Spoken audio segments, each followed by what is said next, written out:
Bangunan candi ini sering tertutup oleh kabut dan letaknya berada di ketinggian, membuatnya seperti mengapung di atas awan, sehingga mendapat julukan candi di atas awan.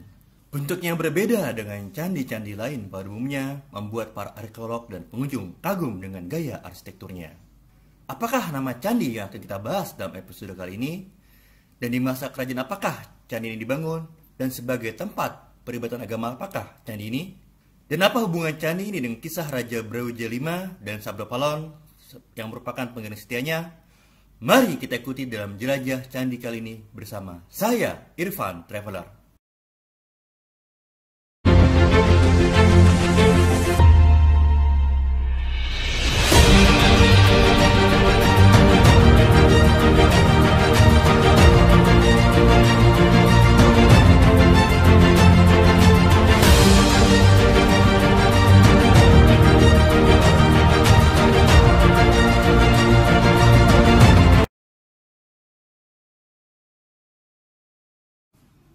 Indonesia memiliki banyak pesona alam dari budaya, flora, fauna, sejarah, dan salah satunya adalah Candi Ceto. Candi Ceto merupakan candi dari era akhir Kerajaan Majapahit dan candi ini berada di Pulau Jawa. Candi ini masuk ke bagian dari Provinsi Jawa Tengah. Candi Ceto berada di Kabupaten Karanganyar yang berjarak sekitar 131 km atau 2 jam lebih perjalanan dengan kendaraan dari kota Semarang yang merupakan ibu kota dari Provinsi Jawa Tengah. Untuk kecamatannya, Candi Ceto masuk ke dalam Kecamatan Jenawi. Candi Ceto masuk ke bagian dari Desa Gumeng dan dusunnya adalah Dusun Ceto, sesuai dengan nama dari nama candi ini. Dan candi ini berada di lereng Gunung Lawu pada ketinggian 1496 meter di atas permukaan laut. Masih dalam satu kawasan dengan Candi Ceto, terdapat sebuah candi lainnya yang disebut dengan nama Candi Ketek atau dalam bahasa Jawa adalah Kera. Candi Ketek sendiri jaraknya adalah sekitar 300-an meter dari Candi Ceto dan dapat ditempuh dalam waktu perjalanan sekitar 20-30 menit. Bila kita berkendara dari Candi Ceto menuju ke Candi Sukuh yang kita kunjungi juga di hari ini, maka jaraknya adalah 11,7 km dan dapat ditempuh dalam waktu 27 menit. Dan bila kita berangkat dari kota Karanganyar menuju ke Candi Ceto, jaraknya adalah sekitar 24,2 km dan dapat ditempuh dalam waktu sekitar 1 jam.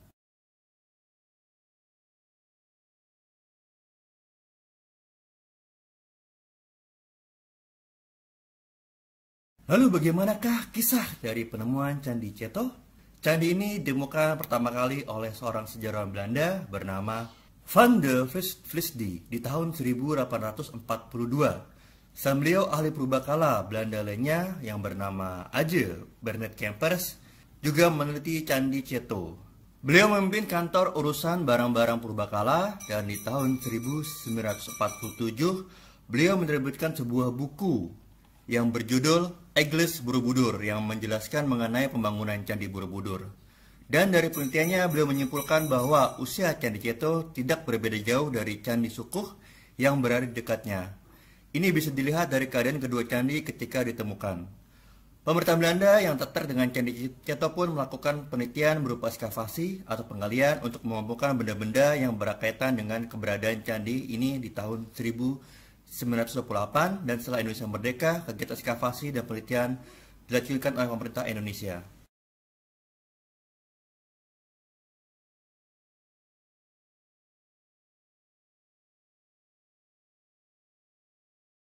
Lalu di tahun berapakah Candi Ceto dibangun? Para ahli dengan melihat keberadaan ukiran dari surya atau matahari di batu-batu candi, seperti kita ketahui, ukiran surya atau matahari merupakan lambang dari Kerajaan Majapahit, dan juga dengan melihat dari batu-batu yang berukir yang berbentuk mimi, katak, dan ketam yang kesemuanya merupakan simbol dari hewan, maka para ahli membacanya sebagai Surya Sengkala yang berangkat tahun 1373 Saka atau dalam penanggalan Masehi adalah tahun 1451. Tahun ini merupakan masa-masa akhir dari Kerajaan Majapahit, sebuah kerajaan besar yang didirikan oleh Raden Wijaya di abad 13 Masehi dan merupakan salah satu dari kerajaan di dunia yang berhasil mengalahkan serangan bangsa Mongol yang merupakan kekuatan besar di dunia saat itu.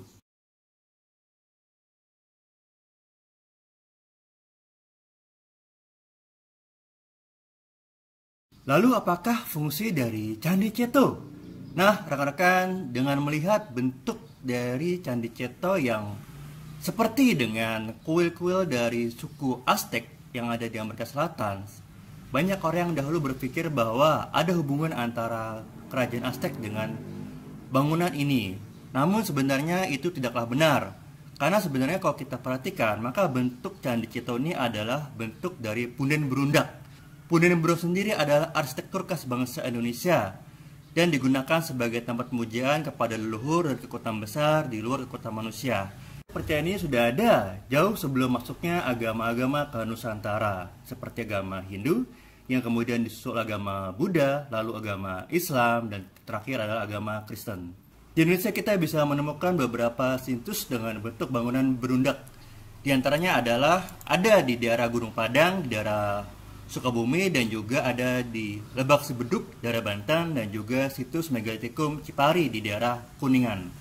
Dengan melihat relief-relief dan juga patung-patung yang ada di Candi Ceto, kita bisa mengambil kesimpulan bahwa Ceto dibangun untuk umat beragama Hindu. Ini bisa dilihat dari relief yang bercerita mengenai kisah ruatan yang dilakukan oleh Sadewa yang masuk ke dalam Pandawa 5 kepada Batari Durga yang dikutuk menjadi raksasa. Cerita ruatan juga bisa kita lihat reliefnya di Candi Sukuh yang letaknya tidak terlalu jauh dari Candi Ceto dan akan kita bahas di video berikutnya. Di halaman candi juga kita bisa menemukan sebuah batu besar yang dibentuk menyerupai kura-kura. Kura-kura sendiri adalah perwujudan dari Dewa Wisnu saat beliau manggil bumi di atas punggungnya.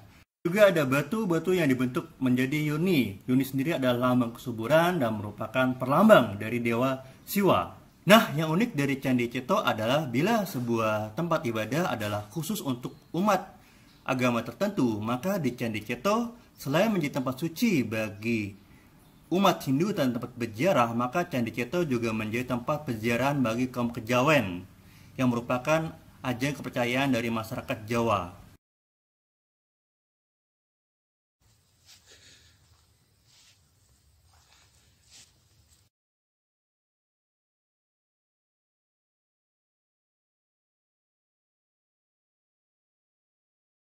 Saat pertama kali ditemukan, yang para peneliti lihat saat itu bukanlah bangunan candi yang megah, seperti yang kita lihat sekarang ini, namun adalah runtuhan-runtuhan batu yang memiliki 14 teras atau punden bertingkat, dan memanjang dari arah barat menuju ke arah timur.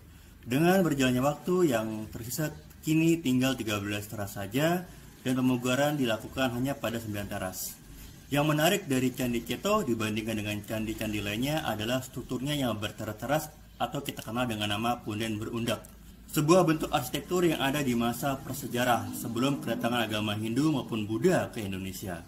Hal ini menimbulkan dugaan akan adanya sinkretisme atau pencampuran agama antara agama asli Nusantara dengan agama Hindu. Para ahli mengambil kesimpulan ini karena adanya aspek ikonografi, yaitu bentuk tubuh manusia pada relief-relief yang menyerupai wayang kulit dengan tubuh manusia pada relief-relief yang menyerupai wayang kulit dengan tubuh manusia pada relief-relief yang menyerupai wayang kulit dengan tubuh manusia pada wajah tampak samping tetapi tubuh cenderung tampak depan. Wajah tampak samping tetapi tubuh cenderung tampak depan. Wajah tampak samping tetapi tubuh cenderung tampak depan. Wajah tampak samping tetapi tubuh cenderung tampak depan. Wajah tampak samping. Bentuk relief yang serupa ini juga ditemukan di Candi Sukuh yang lokasinya tidak jauh dari Candi Ceto dan sama-sama berasal dari masa akhir kerajaan Majapahit. Setelah bentuk relief yang Indonesia merdeka, beberapa kali dilakukan pemugaran Candi Ceto. Pemugaran pertama dilakukan di akhir tahun 1970-an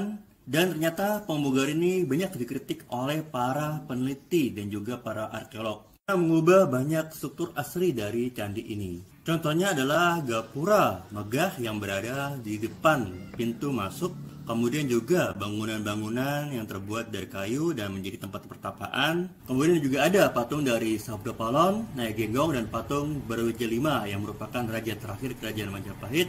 Dan juga bangunan kubus yang diletakkan di bagian puncak dari punden Berundak. Pada masa berikutnya juga ada penambahan arca Dewi Saraswati yang merupakan sumbangan dari Kabupaten Gianyar yang diletakkan di bagian timur kompleks candi dan bertujuan untuk menyemarakan gairah keberagaman di sekitar candi.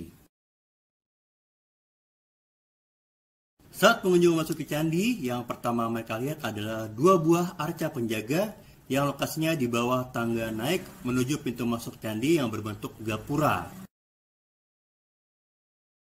Melewati gapura, kita akan masuk ke teras 3 yang merupakan halaman candi. Di tempat ini terdapat petilasan Ki Ageng Krincing Wesi yang merupakan leluhur dari masyarakat Dusun Ceto.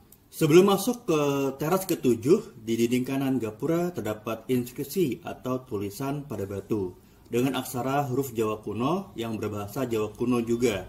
Berbunyi Peling Padamel Irikang Buku Tirtasunya Hawakira Yahilang Saka Kalanya Wikugoh Anaut Iku 1397. Tulisan ini ditafsirkan sebagai fungsi candi untuk menyucikan diri atau ruatan dan juga penyebutan tahun pembuatan gapura.